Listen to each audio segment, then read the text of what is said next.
Sebastian, this is the moment I've been waiting for my entire life. We call them the Sebastian interviews. It's like the holy grail of like every time you release one, we're all on it, we're watching together. The year I went to school, it was the most pivotal year of my life.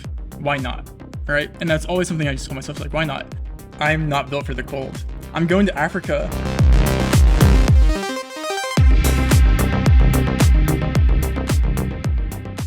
I've had the privilege and the honor of interviewing Trevor Rainbolt. Trevor is the Google Maps guy. You probably have seen him on YouTube or TikTok or Instagram or Twitch guessing the precise location of random photos, random street view photos around the planet.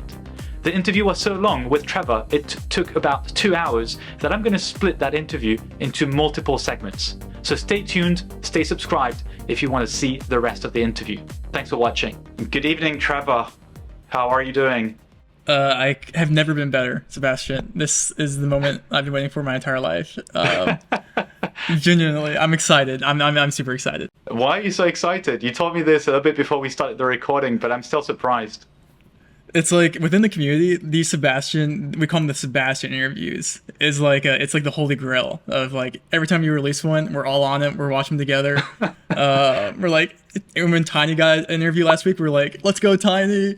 So it's like a feat for people to get here. So I'm glad that I'm honored, I should say, to be here. So I'm the one who's honored because for those who may not know, and I gather there's still a few human beings on this planet who may not know who you are. You're Trevor Rainbolt, if I'm not mistaken, and please correct me if I'm wrong. You're 24 years old, and you're a semi-celebrity, or a celebrity at least in the GeoGuessr community, because you became viral, roughly 18 months ago, 15 months ago, through your videos of showing how you pinpoint locations on GeoGuessr extremely quickly, and you had a range of different types of guessing with 0.1 second or 0.05 seconds or pixelated images. The past like 18 months have been insane, but exactly right. Most people know me from TikTok or Instagram. I would say that's like my most of my audience is, it's either you're the TikTok guy or you're the Instagram guy. But it's all from GeoGuessr content for the most part. Mainly, it also really stemmed from the 0.1 seconds. I think that was like my big catalyst. Guessing where I am on Google Maps in 0.05 seconds. South Africa. Nice. Guessing fast. That's the name of the game. It really, I think, propelled a lot of it, yeah. I'm not going to give you the boring interview, hopefully, today. So for those who don't know you, I encourage them to actually check out a lot of the media interviews you've been giving to the Financial Times, the New York Times, a bunch of other YouTube channels. So hopefully today is going to be a more interesting and more unique interview. Before we do that, just to give you some more background, so you're originally American. Again, please correct me if I'm not wrong. I checked also, you already have your Wikipedia page, which is going to grow, I guess, over time. You started studying at the University of Colorado. You dropped out and went to work in Los Angeles in social media. Is that correct? Yeah, so in 2017, I graduated high school. I graduated high school in Alabama, very small town. I grew up in Arkansas, but I moved my senior year of high school to Alabama to graduate school. And then I was like, I don't want to be in the South anymore. So I was like, where can I go? Where can I get accepted is the question. Where like I want to go. And that hints at I wasn't the best student, which is maybe quite ironic because I think people associate being very good at GeoGuessr with being very intellectual and having good grades, which maybe isn't always the case. But I mean, I was like fine. I wasn't like a terrible student. I could, I passed. But and then I went to school and college in Colorado for a year. Colorado Springs, beautiful city, probably one of the best cities I think in the U.S. Beautiful, Garden of the Gods, it's a gorgeous city. And then, but on the side, I was like never really going to class because I had like this side hustle, I think you could say, that stemmed from when I was 13.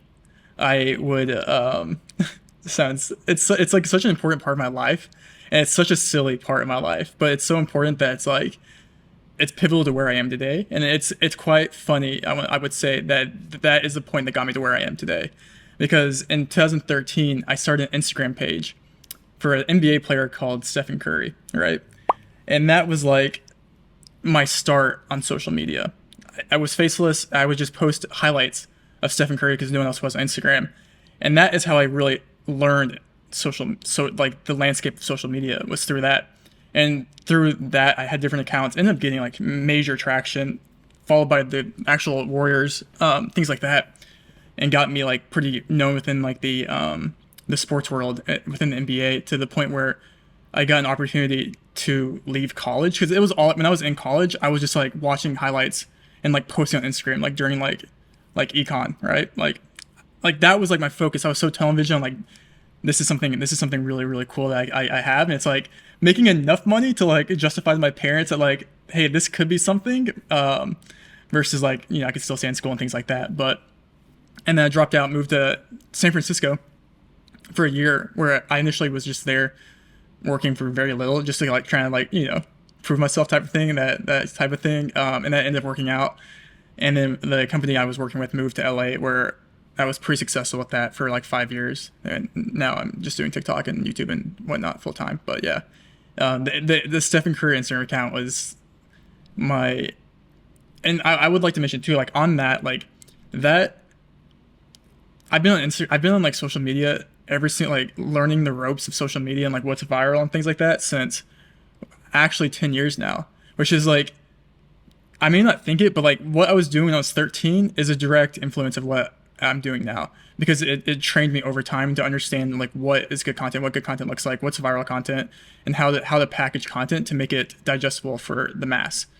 And that's kind of like something, and that's what I was doing when I was working in LA as well. I was making vertical content for Snapchat.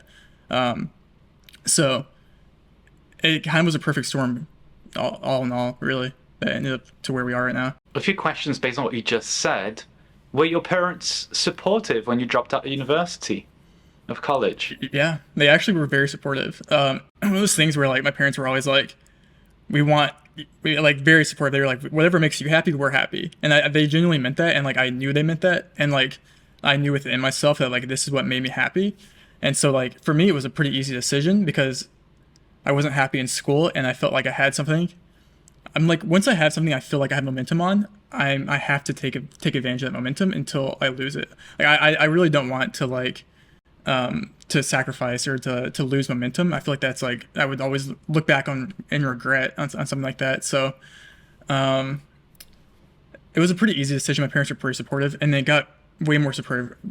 It was a lot easier to be more supportive, obviously, when it actually started panning out, which took a while, but now they're so supportive, which is even better. So yeah, it's great. Having that like that support behind you, it makes everything so much easier too. Like it's night and day. So I always appreciate that for them. In your case, you also had that side hustle to make it a bit easier, right? To show that you were going towards something. You're not just dropping out of something, doing nothing. You were going towards something. Yeah, it's funny. I don't think I've ever told this story, but I remember like to even my closest friends. I remember when I texted my dad. I still have like the note. I remember I called my mom or dad, and like my dad was like, you know, like if you want, but he's like, the only thing, you have to make me like a business plan of what your plan is, and I want you to present it to me when you get home, or like something along that line. And I remember like, okay, I can do that. And so I remember just going home and just making like a business plan of like, this is how I'm gonna make money, this is what I'm gonna do, this is like my 5-year growth plan, that type of thing. I was like 17 probably. But yeah, and I think that like, just even if it wasn't the best like plan, it probably was, like looking back, I probably like cringed looking at it. But I think more so than like actually having a plan, it showed that I was like actually like committed to this and like actually believed in myself, which I think is important to them. So that's a funny little story. But yeah, having a plan, if I didn't have that, I would have never dropped out, because I didn't like, it made sense for me, like logically, like the risk versus reward. Do you still have that plan somewhere, that business plan? I've looked a couple of years ago. It's definitely on my Gmail, like Google Drive, and like a random Gmail account on like PDF somewhere. I'll have to find it, but yeah, it's somewhere out there in the ether. And the reason I'm asking you this question is for a specific reason. A lot of the players in the GeoGuessr community, as you know, are roughly, or at least a lot of the pro players are roughly between 16 and 25, roughly. Mm-hmm. And a number of them are in high school or at university, and a number of them as well are also pondering whether university is for them. So that's why I'm asking you so many questions, because they're lost, or they're wondering whether university is for them. And I want to get your perspective in showing that, at least what I'm hearing from you, is that it was a a multi-year process, at least a 6-year or 5-year process before Yeah. you went to university and acquiring a specific skill, which you did not maybe realize at the beginning around social media, what goes viral. And in fact, it's funny because before the recording, I talked very briefly about me having a nightmare that I was actually interviewing Mr. Beast and not you, just one celebrity for another. And I believe for Mr. Beast was the same thing. It was around age 13 that he started watching a lot of videos and getting the hang of it. So what I want to stress here is what I'm hearing from you is you've developed years without realizing it, maybe initially, of expertise in social media before going into that field. You had a plan that was in the making before deciding to drop out. It was not just, oh, I want to drop out because I hate school. Yeah, no, and like that's like so important too. Is like having the plan is like everything, and also like if you want to be like what I was like, I wasn't trying to be like a doctor or anything like that, and like. Obviously, like I don't advocate for dropping out. That's like not like I'm not coming here to say like school sucks. Like you should probably go. I will say this: like the year I went to school, even when I look back on it now, it was the most pivotal year of my life. Even when I like look back on that year and it's like maybe I didn't do the best grades, but, like that one year I went to college was like such a important year of growth for myself to like, as like cliche as it sounds, to like find yourself.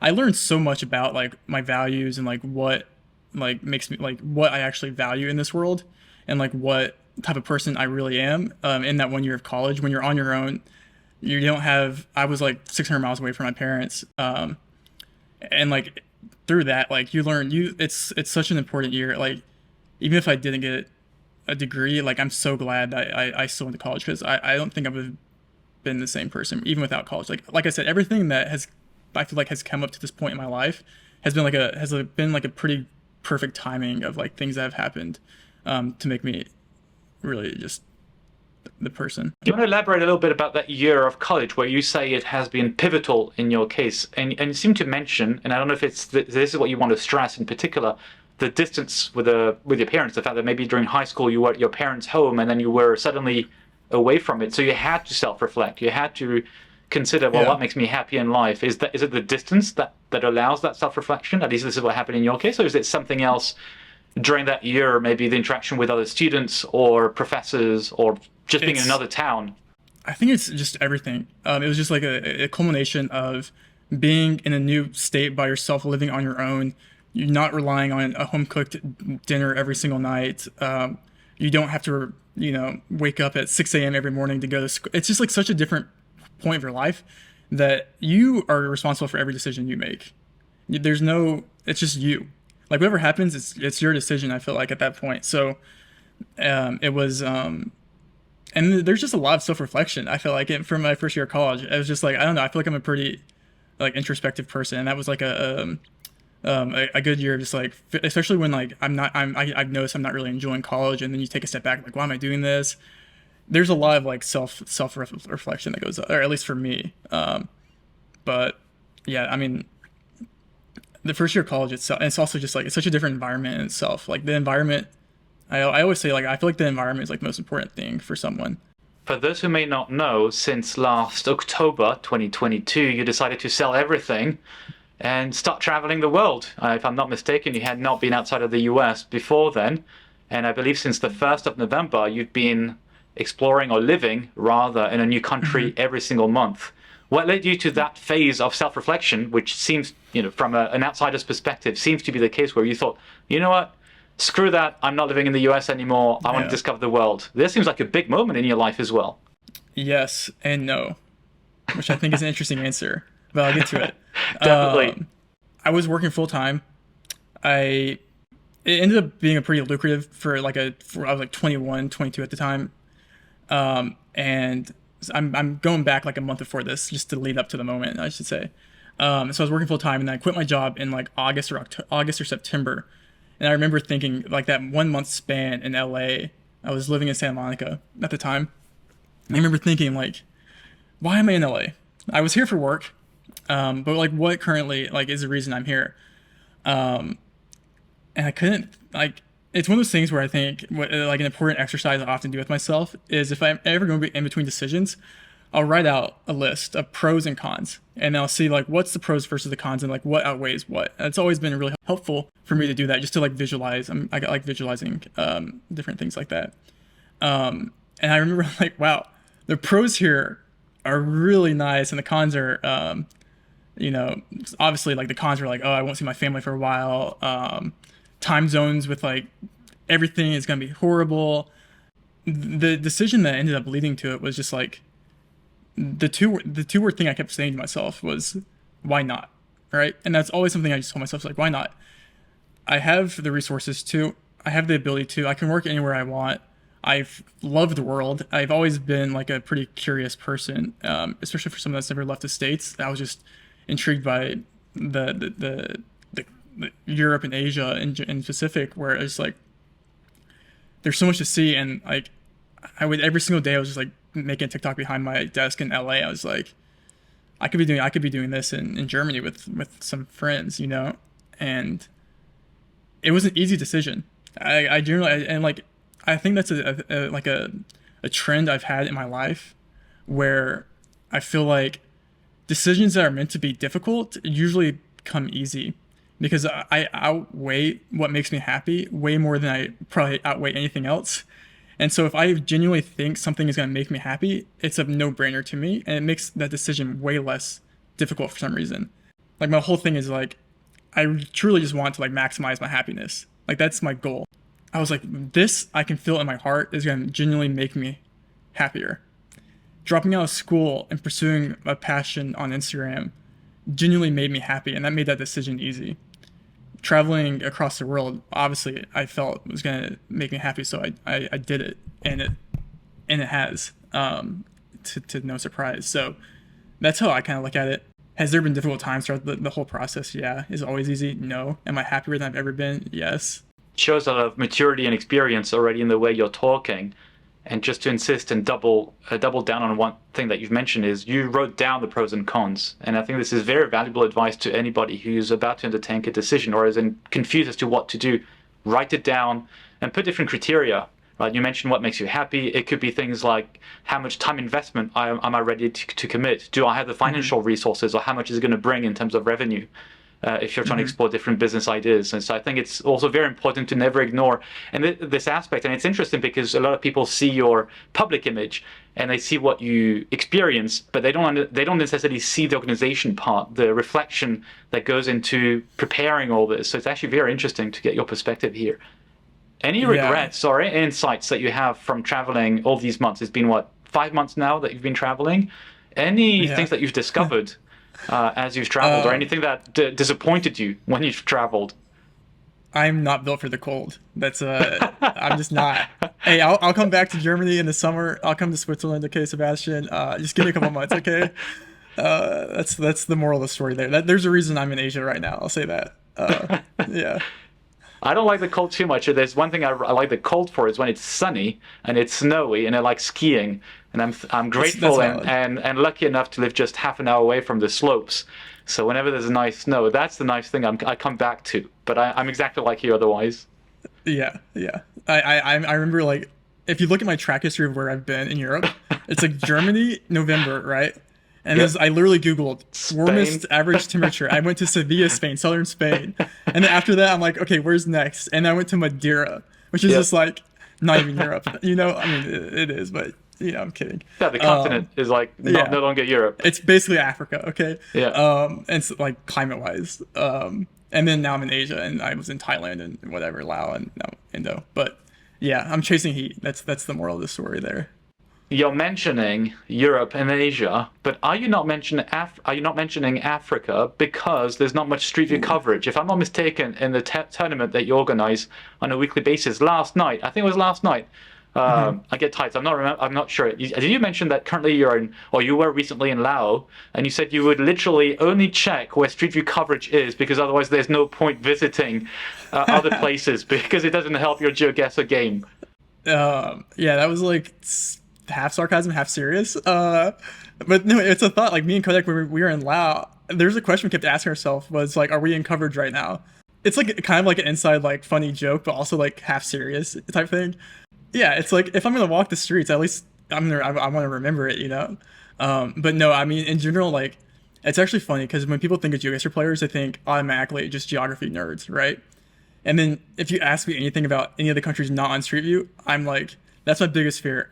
is like being one of those, like in one of those interviews where someone on TikTok comes up to you and asks you like a geography question, because like my public face is like known for geography, but like in reality, I'm known for street view. Like that's the extent of my knowledge. My geography knowledge isn't very good at all. And so like I have like night sweats. I'm like, I hope someone doesn't walk up to me on the street and ask me a geography question for TikTok, because I'm gonna look like a dummy, straight up. So, but I will say, just to tease, actually, I'll drop the news here. I'll give Sebastian the tea. I'm going to Africa to climb Mount Kilimanjaro in 3 months. I haven't told anyone, like 2 people, that, but that's like something I've yeah. So that doesn't have Street View coverage, and that'll be my first place I'll go without Street View coverage. So Are you planning to stay a month in Tanzania, or are you just climbing? just climbing, so it's gonna be about Okay. 9 or 10 days. It sounds like a fantastic experience. What led you to want to go to Mount Kilimanjaro? Out of all the mountains and everything that exists. I've always wanted. I'm like a person that I like setting goals. I think setting goals are important. And so I'm always trying to set like a goal for myself. And like a goal for myself has always been to be healthier. It's hard for me to chase something if there's not an end goal. If I need to have something that feels like I have a payoff at the end. Maybe that's not a good thing to have, but it's easier for me to have a goal when I see there's a finish line. And if I wanted to get healthier, and actually, funny story, I was recording a YouTube video with he's like a 4-time memory champion, and he reached out to me on Instagram, and he's like the U.S. 4-time memory champion. His name's Nelson, and he like memorizes decks of cards in like under a minute and things like that. And we recorded a video where I trained him every day for an hour for 7 days to see how good he could get at GeoGuessr, and he would just like memorize the different metas and things like that. And he ended up being, I'm not gonna spoil the video. We've been working on this for like 3 months, and he actually does the hike every year. And he's like, "You want to just join me?" And I was like, "Nah." And I was like, I thought about it. I'm like, why? Like I like to like challenge my thoughts sometimes, right? Like I also think that's important.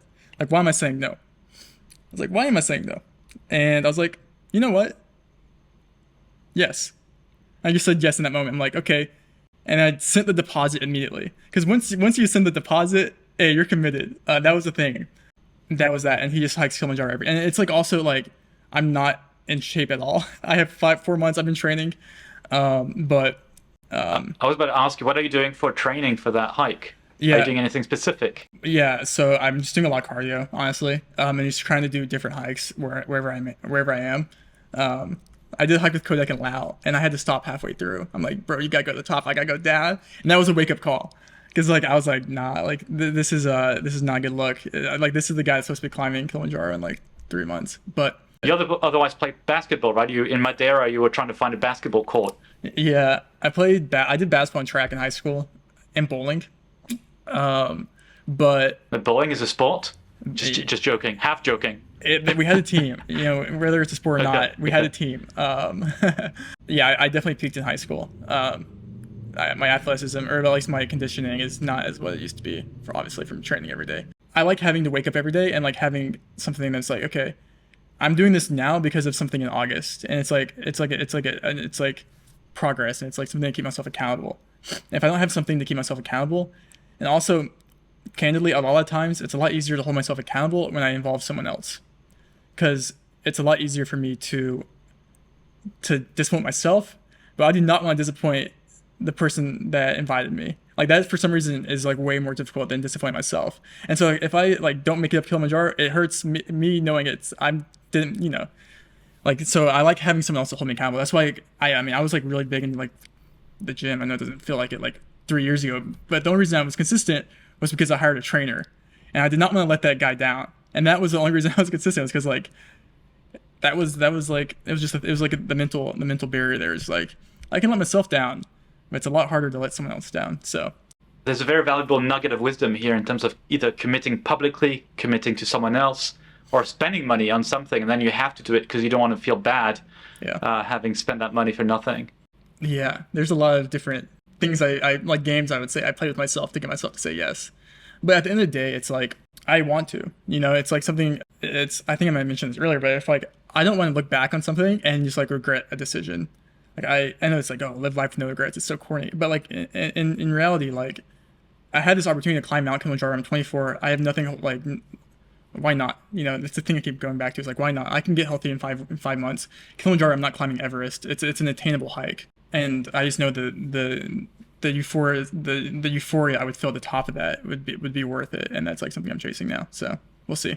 Did you come to that life philosophy on your own, or was there some inspiration, either parents or a family member, something you've read, something you've watched? Because it seems very mature. You come to the conclusions that people come sometimes in their, when they have a midlife crisis, or even towards the latter part of their life, and it seems you already have collected all that wisdom to be able to say, you know what, I want to focus on what makes me happy, and I'm going to take a decision because why not? If I don't do it, I may have regrets.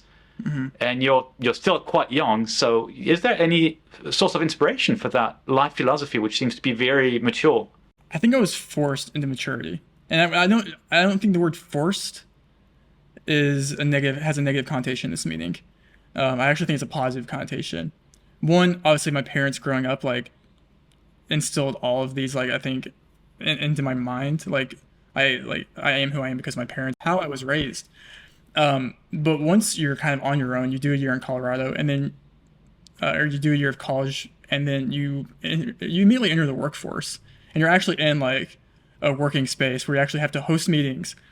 I was managing 6 people by the time I was done at 22.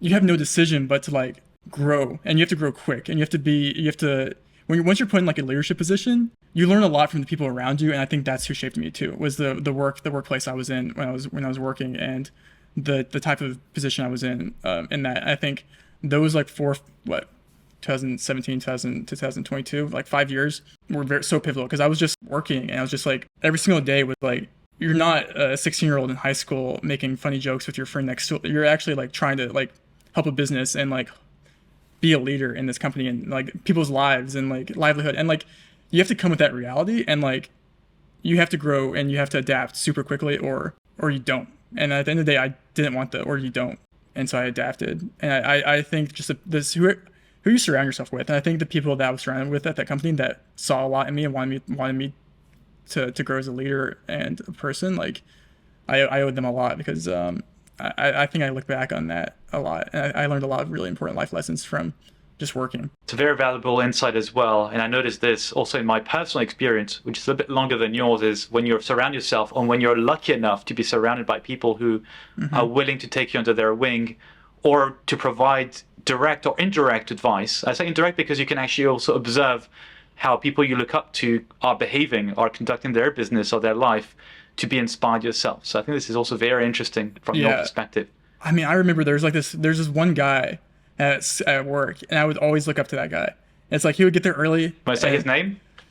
Mac, if you're watching this, I don't think Mac's watching this, but I that guy, he doesn't know how much impact he's had in my life. I remember when we were in San Francisco, I was sleeping on his couch for the first 2 weeks. It was one of those type of stories, where I was just I had nothing, this was all I had.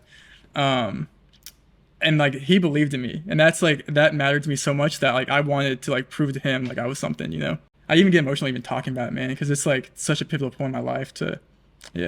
He's still working in the same company? Yeah, he's crushing it. Okay, cool.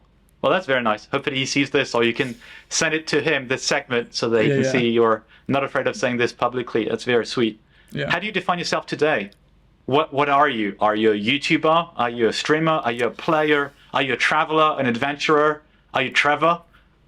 I'm the guy from TikTok. The guy from TikTok. You say this to a guy who doesn't work for TikTok. Really? Yeah. Or the Google Maps guy. It's one of the two. It's better. Yeah, I'll take the second one. It's one of the two. It's well, I put on my LinkedIn professional Google Maps player. So I think that, would I ever say that, is that ironic? Yes. Is that something I would tell people publicly? Probably not. Or if someone walks in, hey, what do you do for I'm not gonna say, oh, I play Google Maps for that's corny. But no, I would probably say just TikTok and Instagram. I always prioritize TikTok and Instagram over saying I'm a YouTuber for some reason. But yeah, that's, I don't know, I'm not sure what the psychology there is. It's probably just because it's my bigger platforms and it's what I focus more on. All right, this wraps up this first segment of the interview with Trevor. Stay tuned in a few days for the next part of the interview with Trevor.